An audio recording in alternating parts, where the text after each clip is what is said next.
Unique identity authority of India থেকে নতুন একটি নোটিশ পাবলিশড হয়েছে, ডেটেড 15ই মার্চ 2024 তারিখে। তো চলো নিচের দিকে তোমাদের পোস্টগুলো আমি দেখিয়ে দিই কী কী পোস্ট আছে। ফার্স্টেই আছে অ্যাসিস্ট্যান্ট অ্যাকাউন্ট অফিসার, যার পে লেভেল তোমাদের দেওয়া হবে পে লেভেল 8 অনুসারে 47,600 টাকা থেকে 1,51,100 টাকা পর্যন্ত। পোস্ট ভ্যাকেন্সি আছে একটা।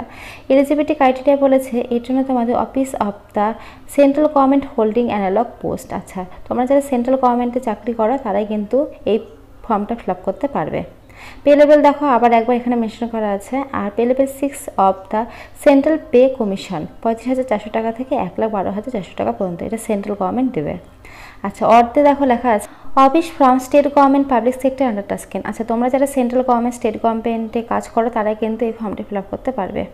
আচ্ছা, নিচের দিকে দেখো লেখা আছে professional qualification of chartered account. আচ্ছা, তোমরা যারা চার্টার্ড অ্যাকাউন্ট বা কস্ট অ্যাকাউন্ট বা MBA করা আছে তারাই কিন্তু এই ফর্মটি ফিল আপ করতে পারবে। এখানে কিন্তু মেনশন করা আছে কী কী কোয়ালিফিকেশন থাকলে তোমরা এই ফর্মটি ফিল আপ করতে পারবে।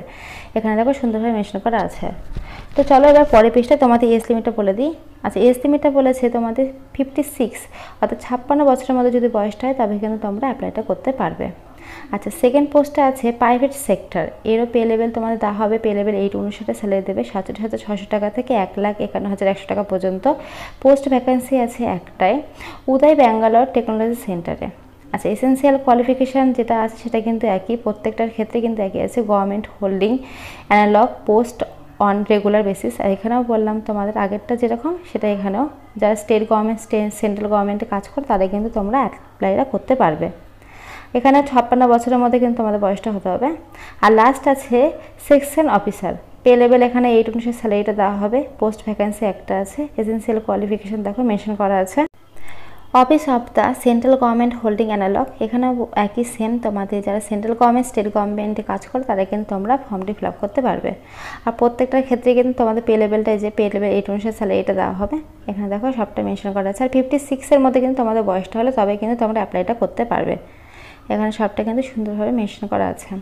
আর এখানে দেখো এই যে পে লেভেল 8 এবং পে লেভেল 7 অনুসারে তোমাদের স্যালারিটা কিন্তু মেনশন করা আছে, তোমরা দেখে নেবে এখানে।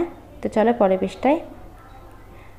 আচ্ছা, দেখো এখানে আরও বাকি ডিটেলস লেখা আছে, বাকি ডিটেলসগুলো তোমরা দেখে নেবে। তো ফর্মটা তোমরা কীভাবে ফিল আপ করবে সেটা এখন তোমাদেরকে বলে দেবো।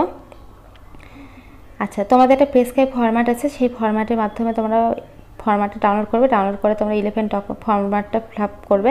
ফিল আপ করে তোমরা 11 ডকুমেন্টস অ্যাটাচ করবে। অ্যাটাচ করে কিন্তু এই যে ঠিকানাটা দেখতে পাচ্ছ ডাইরেক্টর HR, এই ঠিকানায় কিন্তু তোমরা পাঠিয়ে দিলে পুরো প্রসেসটা কমপ্লিট হয়ে যাবে। তো আমি তোমাদের সুবিধার্থে কিন্তু ডেসক্রিপশনে লিঙ্ক দিয়ে রাখবো, তোমরা চাইলে কিন্তু সেখান থেকে নিয়ে ফর্ম ফিল আপটা করতে পারো। তো ফ্রেন্ডস, আজকের মতো এইটুকু। ভিডিওটা দেখার জন্য অসংখ্য ধন্যবাদ, থ্যাংক ইউ। আর এরকম নতুন চাকরি পাওয়ার জন্য অবশ্যই চ্যানেলটা সাবস্ক্রাইব করে রেখো। তো আজকের মতো এইটুকুই, থ্যাংক ইউ।